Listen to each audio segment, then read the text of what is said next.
అందరికీ నమస్కారం అండి. Welcome to infinity astrological sciences YouTube channel. Last వీడియోలో మనము స్వామి వివేకానంద గారి జాతకము ఇంగ్లీష్లో విన్నాము. ఈసారి దాన్నే ఒకసారి ఆ, తెలుగులో చెప్పడానికి ట్రై చేస్తున్నాము. సో ఫస్ట్ మనము స్వామి వివేకానంద గారి జాతకంలో ప్లానెటరీ అలైన్మెంట్స్ ఎలా ఉన్నాయో చూసుకున్నట్టయితే మీకు స్క్రీన్ పైన కనబడుతున్న కుండలిలో కనబడుతుంది.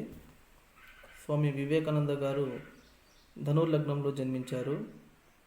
లగ్నంలో సూర్యుడు, రెండో ఇంట్లో మకరంలో బుధుడు శుక్రుడు, ఐదో ఇంట్లో కుజుడు మేషంలో, ఆరో ఇంట్లో కేతువు వృషభంలో, పదో ఇంట్లో చంద్రుడు శని కన్యలో, 11వ ఇంట్లో గురువు తులలో, 12వ ఇంట్లో రాహువు వృశ్చికంలో. సో ఇది ప్లానెటరీ అలైన్మెంట్స్ స్వామి వివేకానంద గారి జాతకంలో. మనము స్వామి వివేకానంద గారు అనగానే మన మైండ్కి వచ్చేది ఒక మోటివేషనల్ స్పీకర్, ఒక ఇన్స్పిరేషన్ ఇచ్చే ఒక వ్యక్తి. మనకు స్వాతంత్రం రాకముందు మన భారతదేశాన్ని ఒక ఇంటర్నేషనల్ లెవెల్లో పాపులర్ చేసిన మొట్టమొదటి వ్యక్తి స్వామి వివేకానంద గారే. మన హిందుత్వాన్నైనా కానీ, మనం పాటించే ధర్మాలైనా కానీ, వెస్ట్రన్ పీపుల్ వాళ్ళు ఏమనుకునేవాళ్ళు అంటే మనం చేసే ఐడల్ వర్షిపింగు, మనము పాటించే కల్చరు ఇవన్నీ కంప్లీట్లీ మూఢనమ్మకాలు, వీటిలో సైన్స్ ఏమీ లేదు అని చాలామంది వెస్ట్రన్ పీపుల్ చెప్పేవాళ్ళు. సో వివేకానంద గారు ఏం చేశారంటే మనం పాటించే ప్రతి ఒక్క కల్చర్ని, మన హెరిటేజ్ని, దీంట్లో ఉండే ఆ ఇన్నర్ సైంటిఫిక్ మీనింగ్ని బయటికి తీసి దాన్ని ఆయన పార్లమెంట్ ఆఫ్ వరల్డ్స్ రిలీజియన్లో చెప్పడం కూడా జరిగింది మనకి.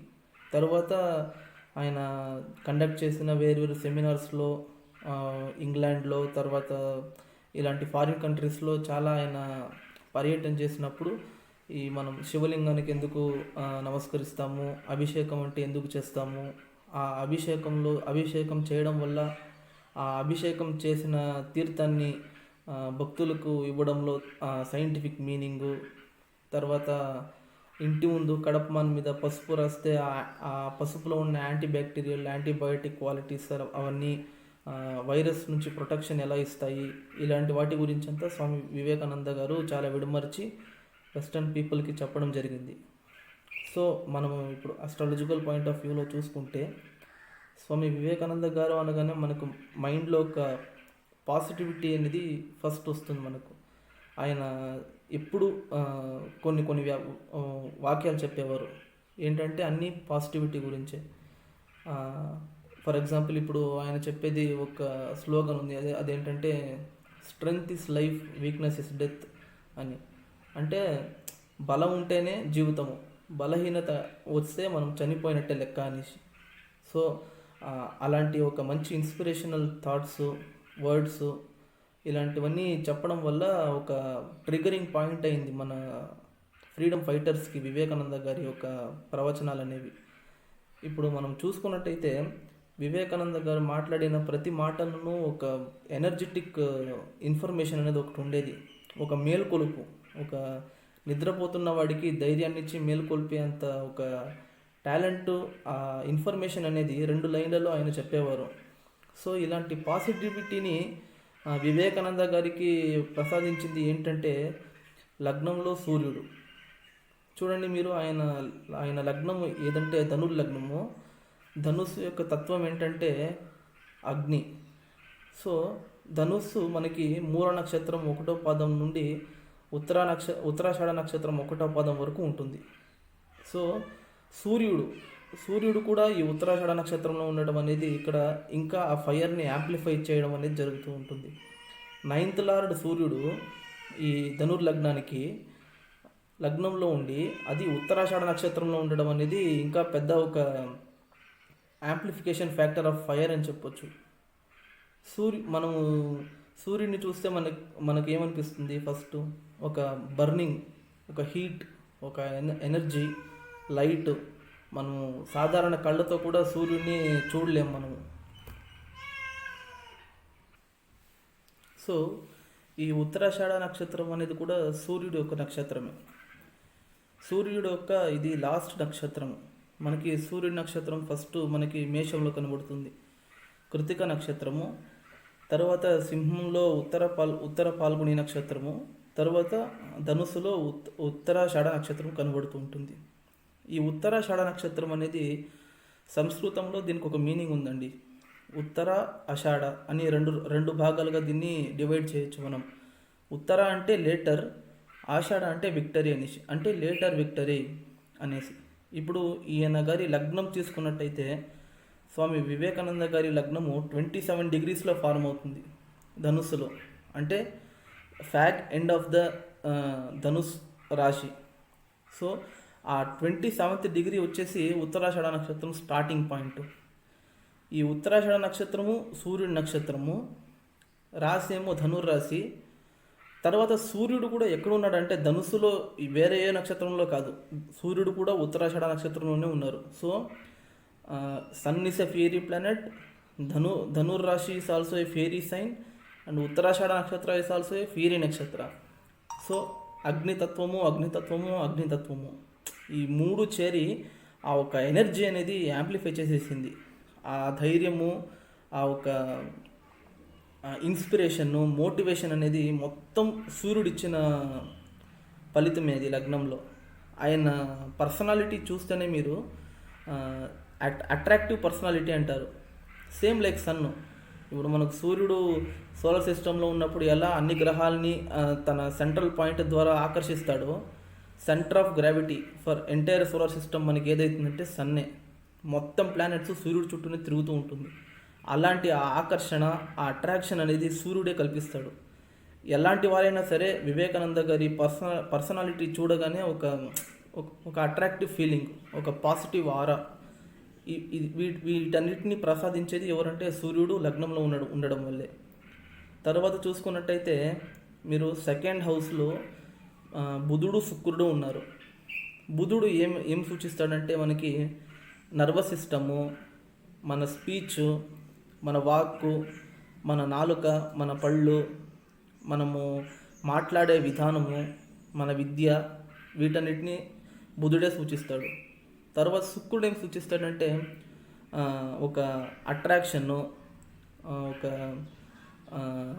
దాన్ని ఏమంటారంటే అవుట్ ఆఫ్ ద బాక్స్. అందరూ ఒక రకంగా చేస్తే క్రియేటివిటీ అంటారు కదా, అలా.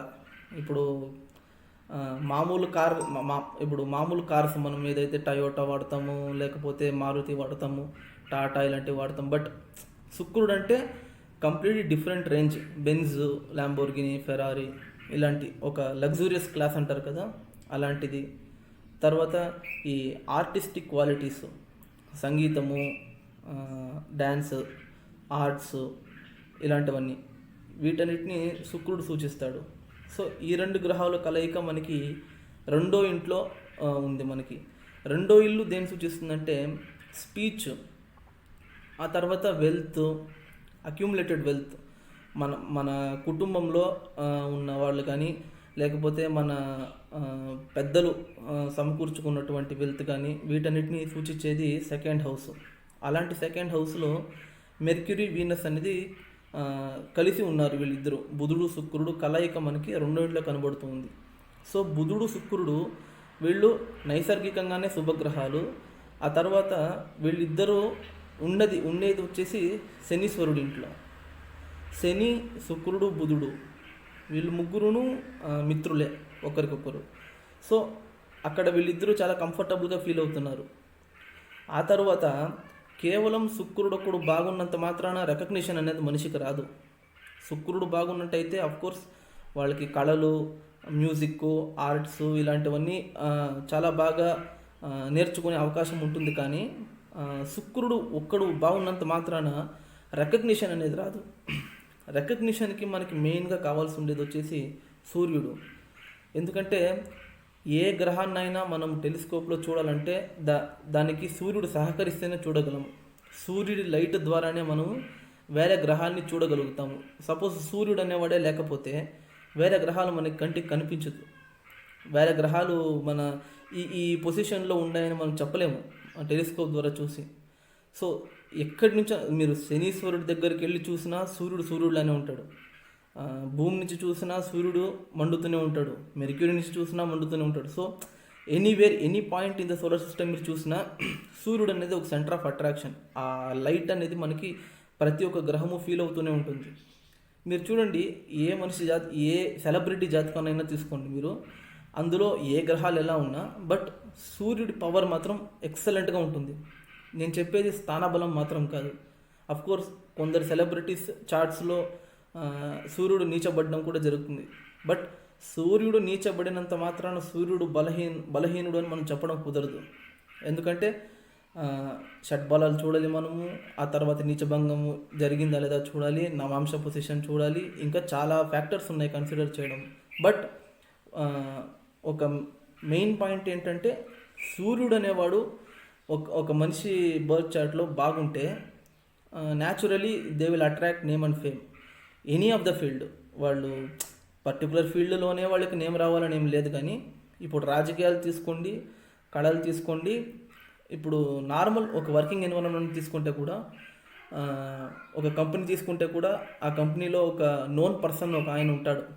నెససరీలీ CEO అనే కాదు, ఒక నార్మల్ వ్యక్తి కూడా ఒక మంచి పేరు రికగ్నిషన్ తీసుకోవాలంటే సూర్యుడు బాగుండాలి. సో ఇక్కడ మనకి సూర్యుడు లగ్నంలో ఉండడం అనేది సెంటర్ ఆఫ్ అట్రాక్షన్. లగ్నం అనేది దేన్ని సూచిస్తుందంటే మన ఫిజికల్ బాడీ, మన అపియరెన్సు, మన క్యారెక్టరు, మన డిగ్నిటీ, వీటన్నిటిని సూర్యుడే సూచిస్తాడు.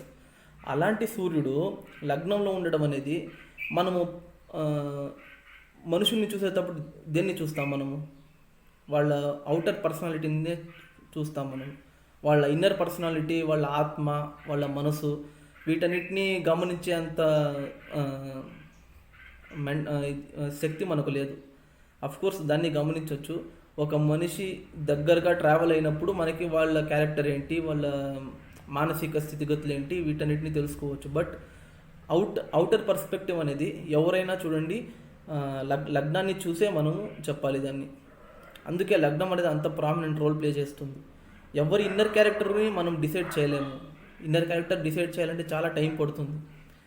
అండ్ కోర్స్ దానికి వేరే ప్లానెటరీ కాంబినేషన్స్ చూడాలి. బట్ లగ్నం అనేది ఏంటంటే అవుటర్ వరల్డ్కి మనం ఎలా కనిపిస్తాము అనేదాన్ని లగ్నం సూచిస్తుంది. అలాంటి లగ్నంలో సూర్యుడు ఉండటం అనేది ఒక అట్రాక్టివ్, చార్మింగ్ పర్సనాలిటీని ఇండికేట్ చేస్తుంది. తరువాత ఆయన మాట్లాడిన మాటలు ఉన్నాయి చూడండి, అది most attractive speech ever in the world. మీరు ఒకసారి స్వామి వివేకానంద గారి చికాగో స్పీచ్ యూట్యూబ్లో మీరు చూడొచ్చు. అది ఎంత అట్రాక్టివ్ స్పీచ్ అనేది. ఆయన ఒక సెంటెన్స్ మాట్లాడుతున్నారంటే ఆ సెంటెన్స్ని ఎప్పుడు హై పిచ్ వాడాలి, ఎప్పుడు లో పిచ్ వాడాలి, ఎలా దాన్ని స్టాప్ చేయాలి, ఎలా మళ్ళీ స్టార్ట్ చేయాలి, ఇలాంటి మెలకువలన్నీ తెలిసిపెట్టుకునే దానికి కారణం ఏంటంటే బుధుడు 2వ ఇంట్లో ఉండటము. తర్వాత ఆయన స్పీచ్ అందంగా ఒక ఎమోషనల్గా టచ్ అవ్వడానికి కారణం ఏంటంటే 2వ ఇంట్లో శుక్రుడు ఉండటము. శుక్రుడు న్యాచురల్గానే కళలకు అధిపతి. సో కళలకు అధిపతి వాక్స్థానంలో వెళ్ళి కూర్చున్నప్పుడు ఆటోమేటిక్గా ఆ స్పీచ్ అనే దానికి ఆర్టిస్టిక్ క్వాలిటీస్ అనేది ఇంబైవ్ అవుతాయి. So it is combination of mercury దేన్ని ఇండికేట్ చేస్తాడంటే ఇంటెలిజెన్స్, వీనస్ దేన్ని ఇండికేట్ చేస్తాడంటే arts. So when intelligence and arts combines, you know what will be the result. ఇది ఆయన 2వ ఇంట్లో జరిగిన కాంబినేషన్. తర్వాత మనం చూసుకున్నట్టయితే 5th హౌస్ అంటే 5వ ఇల్లు, పూర్వపుణ్యస్థానము. ఇది స్వామి వివేకానంద గారికి మేషరాశి అవుతుంది. ఈ మేషరాశి అనేది 5వ ఇల్లు అవుతుంది స్వామి వివేకానంద గారికి. ఈ 5వ ఇంట్లో మేషరాశ్యాధిపతి కుజుడు స్వక్షేత్రంలోనే ఉన్నాడు. అది ఎవరి నక్షత్రంలో ఉన్నాడంటే కేతు నక్షత్రం 2వ పాదంలో ఉన్నాడు. ఇక్కడ మనం చూసుకున్నట్టయితే ప్రతి ఒక్క మనిషికి జాతక చక్రంలో 4 త్రికోణాలు అనేవి ఉంటాయి. ధర్మ త్రికోణము, అర్థ త్రికోణము, మోక్ష త్రికోణము, కామ త్రికోణం అనేది 4 ఉంటాయి. స్వామి వివేకానంద గారికి ఈ అన్ని త్రికోణాల్లో ధర్మ త్రికోణం అనేది మోస్ట్ పవర్ఫుల్ త్రికోణం. ధర్మ త్రికోణం మనకి ఏ ఇల్లు అంటే 1వ ఇల్లు, 5వ ఇల్లు, 9వ ఇల్లు. ఈ 3 ఇల్లు కలిపితే మనకి ధర్మ త్రికోణం అని అంటారు. ఈ ధర్మ త్రికోణం అంటే ఏంటంటే మారల్ వాల్యూస్ అండ్ ఎథిక్స్. మనము మన క్యారెక్టర్ని డిసైడ్ చేసేది వచ్చేసి ధర్మ త్రికోణమే. మనకి ఇప్పుడు కలియుగంలో కాకుండా త్రేతాయుగము, ద్వాపర యుగానికి వెళ్తే ఒక పర్సన్ని వాళ్ళ ధనాన్ని పెట్టి వాళ్ళ స్థాయిని డిసైడ్ చేసేవాళ్ళు కాదు. అప్పుడు వచ్చేసి వాళ్ళు పాటించే విలువలు, వాళ్ళ క్యారెక్టరు, వాళ్ళ రైటియస్నెస్, ఇలాంటివి వాళ్ళు మెయిన్ ఇంపార్టెన్స్ ఇచ్చేవాళ్ళు. సనాతన ధర్మము అనే దేనికంటే వాళ్ళు వచ్చేసి సనాతన విద్య అని పెట్టలేదు, వాళ్ళు సనాతన ధర్మము అని పెట్టిండారు. అంటే the path we have to follow in life, జీవితంలో మనం ఎంచుకునే దారినే ధర్మము అని చెప్తారు. బట్ మన పాతకాలంలో ఉన్న విద్యలన్నీ దేన్ని సూచిస్తాయంటే ఇప్పుడు మనకు ఉన్న మోడర్న్ ఎడ్యుకేషన్లో సైన్స్, టెక్నాలజీ, మ్యాథ్స్ ఇలాంటివి కాదు. నువ్వు ఏదైనా నేర్చుకో జీవితంలో, బట్ నువ్వు నేర్చుకునే విధానంలో ధర్మాన్ని అనేది తప్పకుండా ఫాలో కావాలి. ఇదే మన పూర్వీకుల యొక్క పద్ధతి. ఫస్ట్ ఇంపార్టెన్స్ వాళ్ళు ఇచ్చేది ధర్మమే. ఫస్ట్ నువ్వు ధర్మాన్ని నేర్చుకో, తర్వాత నీ జీవితంలో నీకు ఏమి ఇంట్రెస్ట్ ఉందో దాన్ని నేర్చుకో. బట్ ఎడ్యుకేషన్ సిస్టమ్ అనేది గ్రాడ్యువల్గా ట్రాన్స్ఫార్మ్ అయిపోయి ఇప్పుడు మనకు అసలు ధర్మం అనేది అసలు పాఠాల్లో లేదు. ఇప్పుడు ధర్మాన్ని పాటించాలి అనే ఒక కాన్సెప్ట్ అనేది లేదు. మనకి ఎల్కేజీ నుంచి డిగ్రీ వరకు మొత్తం టెక్నికల్ ఎడ్యుకేషన్నే. నువ్వు ఎలాగైనా చదువు, you have to be technical, problem solving skills ఉండాలి, టెక్నికల్ స్కిల్స్ ఉండాలి, అంతే. That's it, your past. ఇంకేమి నువ్వు మంచోడా చెడ్డోడా, నువ్వు నీ విద్యని ఎలాంటి దానికి ఉపయోగిస్తావు, ఇలాంటి వాటికన్నీ ఇప్పుడుండే ఎడ్యుకేషన్ సిస్టంలో అంతగా మనకు ఇంపార్టెన్స్ ఇవ్వట్లేదు. సో ఇప్పుడు ఈ ఎడ్యుకేషన్ సిస్టమ్ దేని గురించి చెప్పానంటే ఫిఫ్త్ హౌస్ అనేది ధర్మస్థానము, పూర్వపుణ్యస్థానము, హయ్యర్ ఇంటెలిజెన్సు, తర్వాత మంత్రసిద్ధి, ఇలాంటివన్నిటినీ ఈ 5వ ఇల్లు అనేది మనకి సూచిస్తూ ఉంటుంది. ఈ 5వ ఇంట్లో పంచమ స్థానాధిపతి, ఆ ఇంటి అధిపతే ఎవరంటే కుజుడు ఆ ఇంట్లో ఉన్నారు. కుజుడు మనకి దేన్ని సింబలైజ్ చేస్తారంటే మోటివేషను, పవరు, డిగ్నిటీ, డామినేషను, ఒక డ్రైవ్. మనిషికి ఏదో ఒక విషయంలో ఒక డ్రైవ్ ఉంటుంది. ఆ డ్రైవ్ అనేది కుజుడే సూచిస్తాడు. అలాంటిది స్వామి వివేకానంద గారి జాతకంలో 5వ ఇంట్లో ఉన్నాడు కుజుడు. ఆయన ఇంట్లోనే కుజుడికి మేషం అనేది ఆయన ఇల్లే కాకుండా అది మూల త్రికోణం కూడా. సో కుజుడు మూల త్రికోణంలో ఉండేది కూడా ఒక పెద్ద యోగమే ఆయనకి. తర్వాత మనం చూసుకున్నట్టయితే సిక్స్త్ హౌస్ అంటే 6వ ఇల్లు. 6వ ఇంట్లో మనకి కేతు ఉన్నాడు. కేతు 6వ ఇంట్లో ఉండటం అంటేనే ఆటోమేటిక్గా రాహు 12వ ఇంటికి వచ్చేస్తాడు. సో ఈ 6 and 12 యాక్సిస్ చూడండి. 6 మనకి దేని సింబలైజ్ చేస్తుందంటే social life, society, mingling with the people, ఇలాంటివన్నిటిని 6th హౌస్ సింబలైజ్ చేస్తుంది. 12th హౌస్ దేని సింబలైజ్ చేస్తుందంటే ఎగ్జాక్ట్లీ ఆపోజిట్, ఐసోలేషన్ను, పీస్ ఆఫ్ మైండ్, మెడిటేషన్ను, మోక్షము, ఇలాంటివన్నిటిని 12th హౌస్ ఇండికేట్ చేస్తుంది. సో ఆటోమేటిక్గా కేతు 6th హౌస్కి వెళ్ళిపోయేటప్పుడు ఆ సోషల్ మింగ్లింగ్ అనేది కానీ ఒక కామన్గా ఇప్పుడు మనము లేవగానే మనకని కొందరు ఫ్రెండ్స్ సర్కిల్ అనేవన్నీ మనకు ఉంటాయి. బట్ 6th హౌస్లో కేతు ఉంటే ఆ ఫ్రెండ్స్ సర్కిల్ అనేది చాలా తక్కువైపోతుంది. అంటే మింగ్లింగ్ విత్ ద సొసైటీ అనేది చాలా తక్కువ. ఒకవేళ వాళ్ళు మింగిల్ అయితే కూడా అది సెలెక్టివ్ పీపుల్ దగ్గర మాత్రమే మింగిల్ అవుతారు, కామన్గా వెళ్ళిపోరు వాళ్ళు సొసైటీలో. అలాంటిది కేతువు 6th హౌస్ ఉండటం అనేది దాన్ని ఇండికేట్ చేస్తుంది.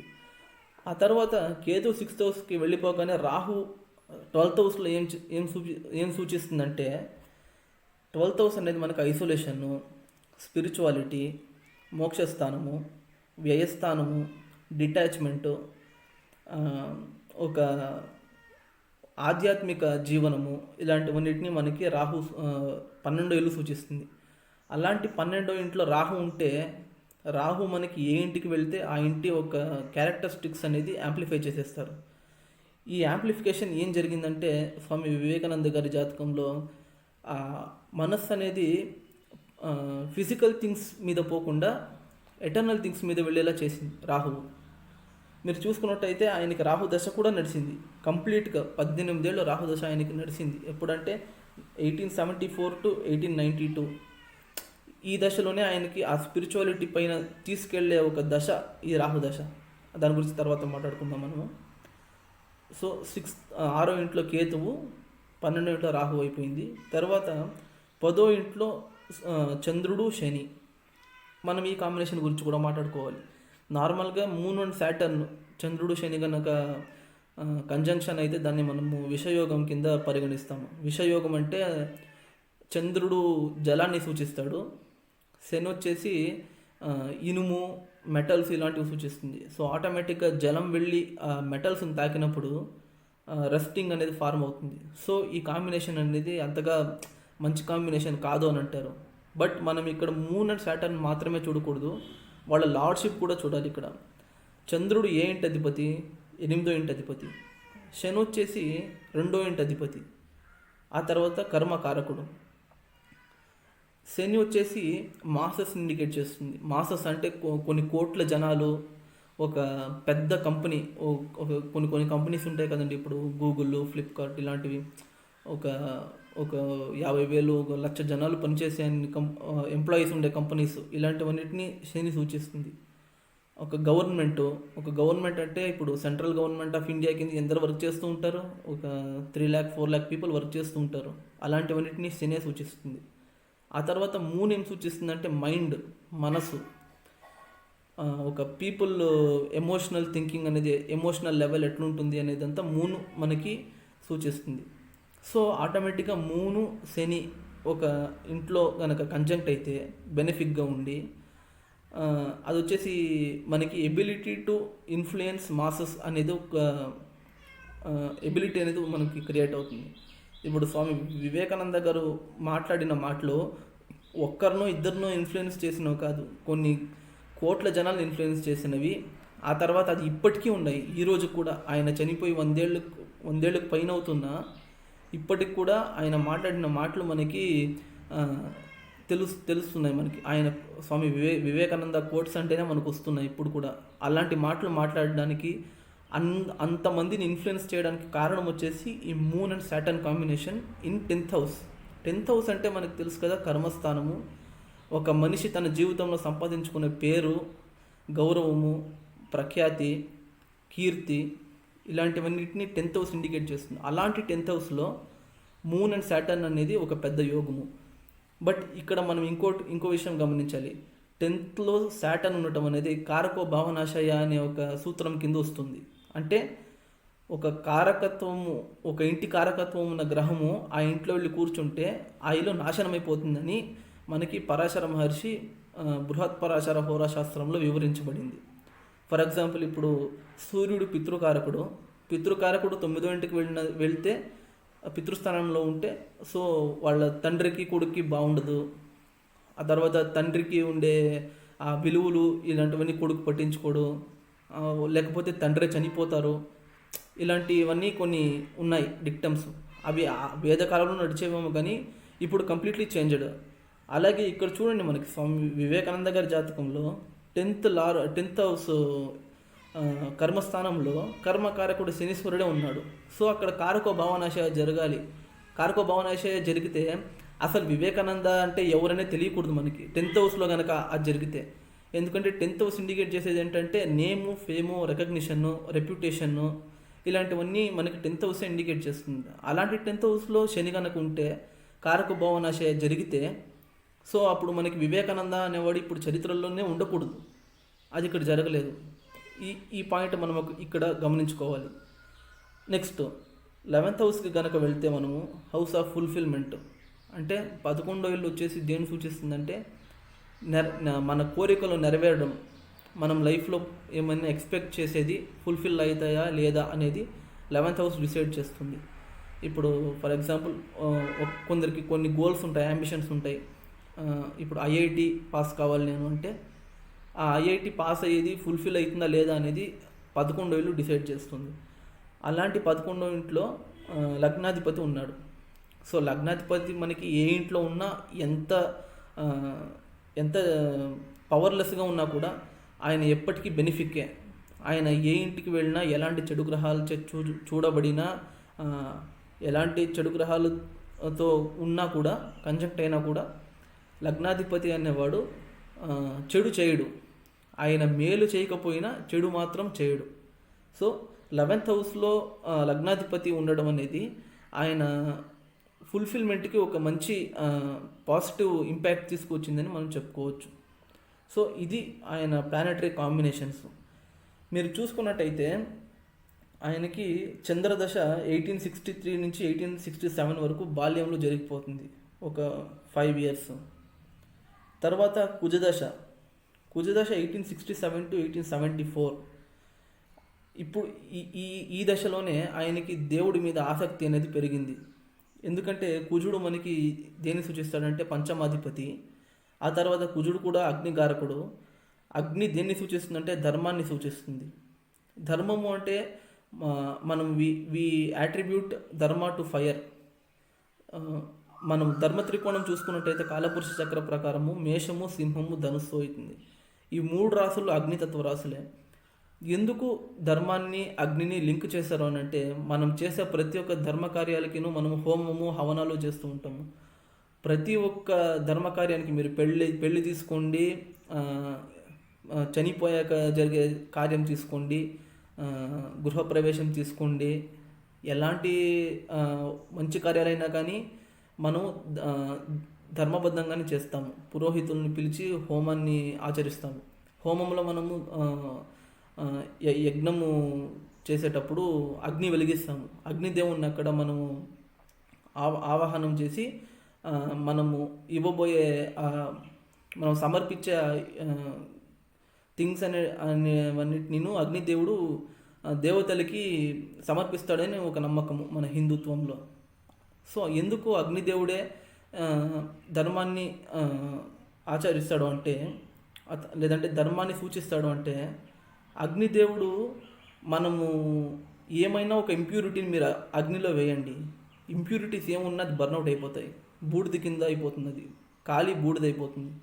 అందుకే శ్రీరామచంద్రుడు సీతాదేవిని మళ్ళీ అయోధ్యకు తీసుకువెళ్ళేటప్పుడు లంకలో అగ్ని పరీక్షకు సిద్ధం కమ్మంటాడు. ఎందుకంటే శ్రీరాముడు సీతాదేవి గురించి శ్రీరాముడికి తెలుసు, బట్ లోకానికి తెలియాలనేసి సీతాదేవి గారిని శ్రీరామచంద్రులు అగ్ని ప్రవేశం చేయమంటారు.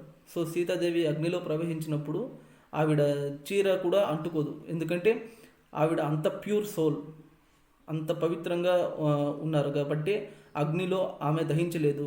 ఇది ఒక సైంటిఫిక్ ఫ్యాక్ట్. ఇది అగ్నిలో ఓన్లీ ప్యూర్ థింగ్స్ మాత్రమే ఉంటాయి. ఇంప్యూరిటీ అనేది ఏమున్నా సరే దహించి బూడిదైపోతుంది. సో ధర్మాన్ని మనం అందుకే అగ్నితో రిలేట్ చేస్తాము. సో అలాంటి కుజుడు మనకి 5th హౌస్ ఉండటం అనేది ఆయనకి దేవుడి మీద ఆసక్తి కలిగించింది. చిన్న వయసులోనే స్వామి వివేకానంద గారు దేవుడు అంటే ఎవరు, దేవుడు ఎక్కడున్నాడు, ఒకవేళ మీరు దేవుడిని చూస్తే నాకు కూడా చూపించండి అనే ప్రశ్నలు అడిగేవారంట. వీటన్నిటికీ కారణం ఏంటంటే ఆ హయ్యర్ ఇంటెలిజెన్స్ అనేది 5th హౌస్ మనకి ఇండికేట్ చేస్తుంది. అలాంటి 5th హౌస్లో కుజుడు ఉండటం అనేది అలాంటి థాట్స్ అనేవి ప్రొవోక్ అవుతాయి అలాంటి టైంలో. నెక్స్ట్ మనం చూసుకున్నట్టయితే 1874 టు 1892 ఇది రాహు దశ. ఈ దశలో ఆయన స్కూల్ ఎడ్యుకేషన్, కాలేజ్ ఎడ్యుకేషన్ ఇలాంటివన్నీ కంప్లీట్ అయిపోతాయి.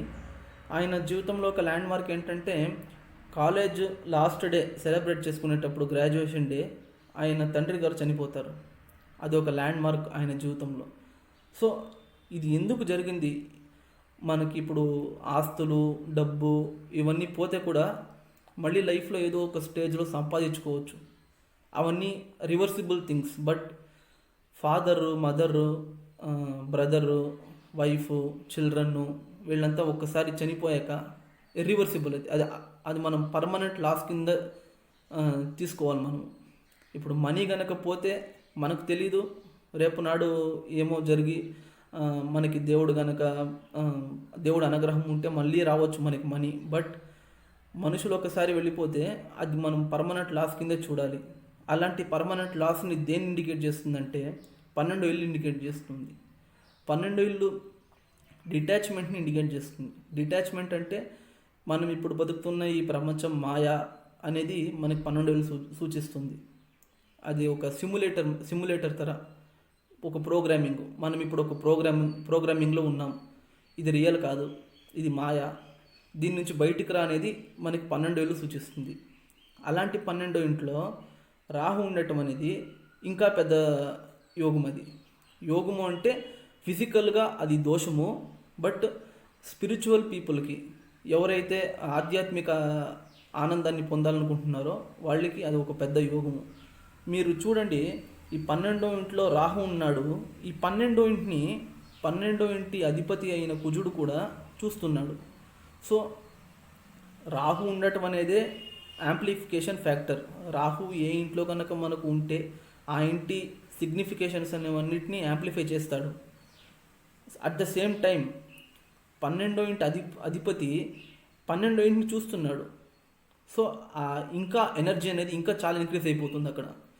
ఆ తర్వాత 12 మనకి ఈ కాంబినేషన్ చూడండి, 12వ అధిపతి ఎవరైతారంటే పంచమాధిపతే. 5, 12 ఈ రెండు కాంబినేషన్ చూడండి. 5 అనేది దేని ఇండికేట్ చేస్తుందంటే హయ్యర్ ఇంటెలిజెన్స్, హయ్యర్ నాలెడ్జ్, మంత్రసిద్ధి, పూర్వపుణ్యము ఇలాంటివి. 12 దేని ఇండికేట్ చేస్తుందంటే detachment, reality, higher science, spirituality, వీటన్నిటిని. సో రెండింటిని కనెక్ట్ అవుతుంది ఇక్కడ. ఆ రెండిళ్ళు కనెక్టే, ఎందుకంటే రెండింటికి అధిపతి కుజుడే. కుజుడు పంచమ స్థానంలో కూర్చుని 12వ స్థానాన్ని వీక్షిస్తున్నాడు. సో ఆటోమేటిక్గా 12th హౌస్ అనేది యాంప్లిఫై అయిపోయాయి అక్కడ. అట్ ద సేమ్ టైం ఆ 12thలో ఉండే ప్లానెట్ దశ కూడా జరుగుతుంది. ఎలాంటి టైంలో అంటే కరెక్ట్గా 11 ఏళ్ళకి ఆయనకి ఈ 12th హౌస్లో ఉండే రాహు దశ స్టార్ట్ అవుతుంది. మోస్ట్ ప్రైమ్ పీరియడ్ అది. 11 ఏళ్ళు అంటే మనకి మెచ్యూరిటీ కూడా వచ్చేసి ఉంటుంది. ఆ టైంకి ఒక 14-15 ఇయర్స్కి మెచ్యూరిటీ కూడా వచ్చేస్తుంది. ఆ తర్వాత యూత్ అంతా మనకి జరిగేది ఈ ఈ 10 to 20 years youth, total youth. ఈ యూత్ పీరియడ్లో రాహు దశ జరుగుతుంది. రాహు ఎక్కడ ఉన్నాడంటే 12th హౌస్లో ఉన్నాడు. సో ఆ యూత్ ఎక్స్పీరియన్సెస్ ఎలా ఉంటాయంటే ఫుల్ ఆఫ్ డిటాచ్మెంట్, సారో, దుఃఖము, వ్యయము ఇలాంటి గురించే. బట్ మనం దాన్ని నెగిటివ్ సైడే చూడకూడదు. ఈ దుఃఖం పడడం వల్ల లైఫ్ అనేది ట్రాన్స్ఫర్మేషన్ అవుతా ఉంది. ఆయనకి యూత్లోనే ట్రాన్స్ఫర్మ్ అవుతా ఉంది ఆ లైఫ్ అనేది. ఆ రాహుదశ జరుగుతూ కొద్దీ లైఫ్ అంటే ఏంటి అని అర్థం చేసుకుంటున్నారు స్వామి వివేకానంద గారు. ఆ హయ్యర్ సైన్స్ అవన్నిటినీ మనకి ఈ రాహుదశలో జరుగుతూ ఉంది. ఆ స్వామి వివేకానంద గారికి ఆయన ఆస్తులు వెళ్ళిపోయినాయి, వాళ్ళు చాలా కష్టంలో పడిపోయారు. Entire family responsibility Swami Vivekananda గారి మీరే పడింది. వాళ్ళ అమ్మని చూసుకోవాలి, వాళ్ళ సిస్టర్స్ని చూసుకోవాలి, వాళ్ళ బ్రదర్స్ని చూసుకోవాలి. పెద్దగా అంత రిచ్ కుటుంబం ఏమీ కాదు వాళ్ళది. సో ఎంటైర్ రెస్పాన్సిబిలిటీసు, టోటల్ కష్టము, సరిగ్గా తిండి కూడా తినలేని పరిస్థితి. ఇలాంటి పరిస్థితులన్నీ తీసుకొచ్చింది మనకి 12వ ఇంట్లో రాహువే. ఆ రాహు మనకి ఫిజికల్గా ఎన్ని కష్టాలు తీసుకువచ్చినా కూడా ఆ కష్టం పడుతూ ఆ పీరియడ్లో మనకి ట్రాన్స్ఫర్మేషన్ అనేది స్టార్ట్ అవుతుంది. అంటే లైఫ్ అంటే ఏంటి, కష్టం అంటే ఏంటి, సుఖం అంటే ఏంటి. మీరు చూడండి, లైఫ్లో చాలా కష్టపడ్డ వ్యక్తులు, చాలా మోస్ట్ డౌన్ స్టేజ్కి వెళ్ళిపోయిన వ్యక్తులు, వాళ్ళకి లైఫ్ మీద ఒక ఫిలాసఫీ అనేది జనరేట్ అయిపోతుంది వాళ్ళకి నువ్వు ఎంత సుఖాన్ని ఇచ్చినా కూడా దాన్ని వాళ్ళు పెద్దగా పట్టించుకోరు. ఇప్పుడు సత్యహరిశ్చంద్రుడిలాగా స్వామి ఇప్పుడు సత్యహరిశ్చంద్రుల వారు అంతా లాస్ట్లో కాటి కాపరిగా పనిచేసేటప్పుడు విశ్వామిత్రుల వారు వచ్చేసి మళ్ళీ నీకు నీ యవ్వనాన్ని, రాజ్యాన్ని నీకు ఇస్తాను, నువ్వు అనుభవించవచ్చు అని అడిగినప్పుడు సత్యహరిశ్చంద్రుల వారు మళ్ళీ నాకు అవసరం లేదు, ఆ స్టేజ్ నేను దాటిపోయాను, నాకు ఇప్పుడు పాజిటివిటీ అనేది లేదు, నెగిటివిటీ అనేది లేదు. సో అలా పాజిటివిటీ, నెగిటివిటీ అనే దాన్ని డిస్క్రిమినేట్ చేసే స్టేజ్ నుంచి బయటకు వెళ్ళిపోతారు. టోటల్గా కష్టాన్ని అనుభవించే వ్యక్తి న్యూట్రల్ అనే పొజిషన్స్కి వెళ్ళిపోతారు. ఎప్పుడు గుర్తుపెట్టుకోండి, ఒక జన్మ ఎత్తాలంటే there should be some difference in karma, either positive or negative. ఎక్కువగా మంచి కర్మలు చేసేస్తే కూడా మళ్ళీ జన్మెత్తాలి, ఎక్కువగా తప్పు కర్మలు చేసేస్తే కూడా జన్మెత్తాలి. కాకపోతే మంచి కర్మలు చేస్తే ఇంకో జన్మెత్తి మంచి ఫలితాన్ని అనుభవించాలి, చెడు కర్మలను చేస్తే ఇంకో జన్మెత్తి చేసిన చెడు ఫలితాలను అనుభవించి న్యూట్రల్ చేసుకోవాలి. అల్టిమేట్లీ ఎప్పుడైతే మన కార్మిక అకౌంట్ బ్యాలెన్స్ చేరుతుందో అప్పుడే మన ఆత్మ పరమాత్మలో కలుస్తుందని ఒక నమ్మకం. ఈ సైన్స్ దేనికంటే 12th హౌస్ మనకి ఇండికేట్ చేసే డిటాచ్మెంట్. ఈ డిటాచ్మెంట్ మనకి 12th హౌస్లో ఉన్న ప్లానెట్ కానీ ఆ 12th లార్డ్ కానీ ఈ రెండిట్లో ఏ దశలు వచ్చినా కూడా ఆ 12th హౌస్ అనేది యాక్టివేట్ అయిపోతుంది. ఇప్పుడు చూస్తే మనకి 1874 టు 1892 వరకు వివేకానంద గారు వాళ్ళ గురువుల్ని పోగొట్టుకున్నారు, వాళ్ళ ఫాదర్ని పోగొట్టుకున్నారు, వాళ్ళ ఆస్తుల్ని పోగొట్టుకున్నారు, అన్నీ పోగొట్టుకున్నారు. At the same time 12th then indicate చేస్తుందంటే స్పిరిచువల్ జర్నీ. ఈ 12th లార్డ్ దశలోనే ఆయన ఒక ఆధ్యాత్మిక వ్యక్తిగా డెవలప్ అయ్యారు. మీరు డెవలప్మెంట్ సైడ్ కనుక చూసుకున్నట్టయితే ఆ higher knowledge, ability to diversify, physical things, eternal things అనేది ఏంటి, ఫిజికల్ థింగ్స్ అనేది ఏంటి, మనకి ఇప్పుడు భౌతిక సుఖము ముఖ్యమా, ఆధ్యాత్మిక సుఖము ముఖ్యమా అనేది, వీటన్నిటి గురించి డైవర్సిఫికేషన్ ఫ్యాక్టర్ అనేది మనకి 12thలో ఉన్న ప్లానెట్స్ అందిస్తాయి మనకి.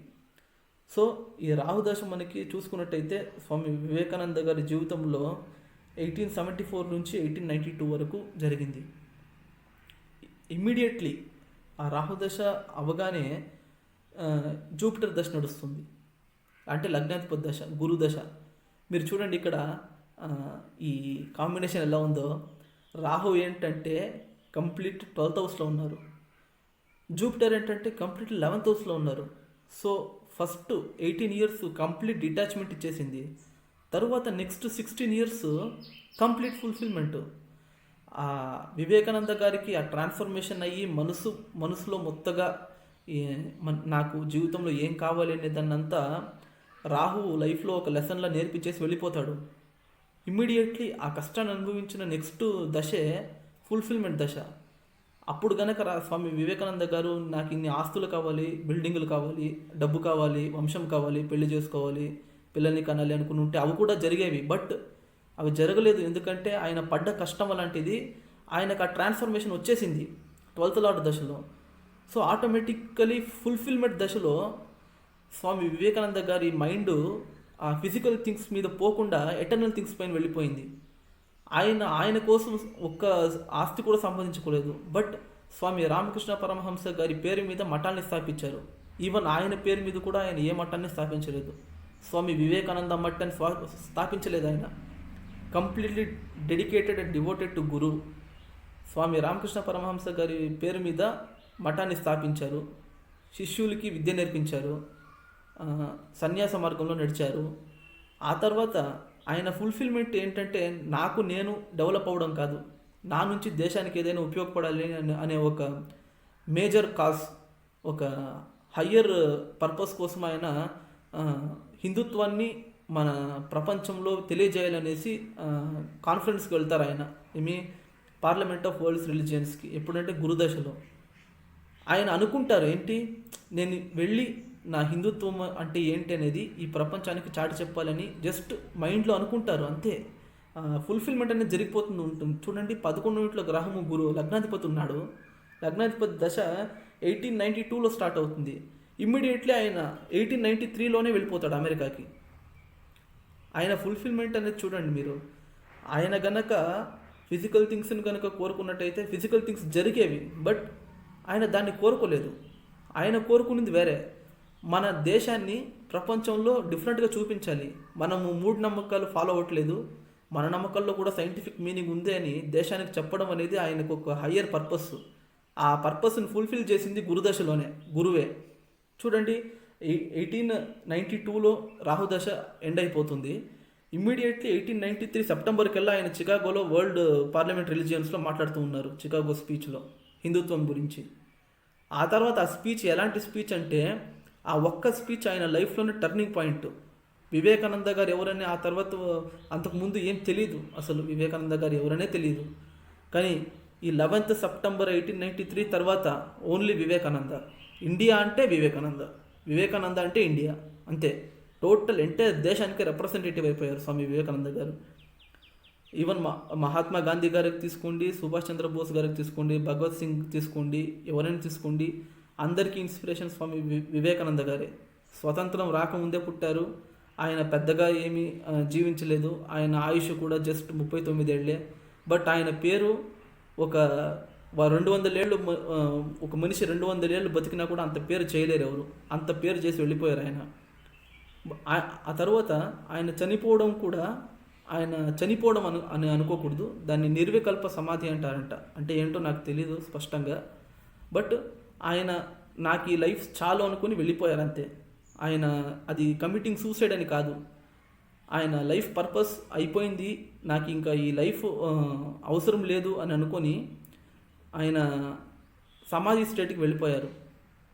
ఆయన చనిపోయినప్పుడు మీరు వాళ్ళు పోస్ట్ మార్టం చేసి dead cause of death analysis చేసేటప్పుడు there was a rupture in brain అని చెప్పారంట డాక్టర్స్.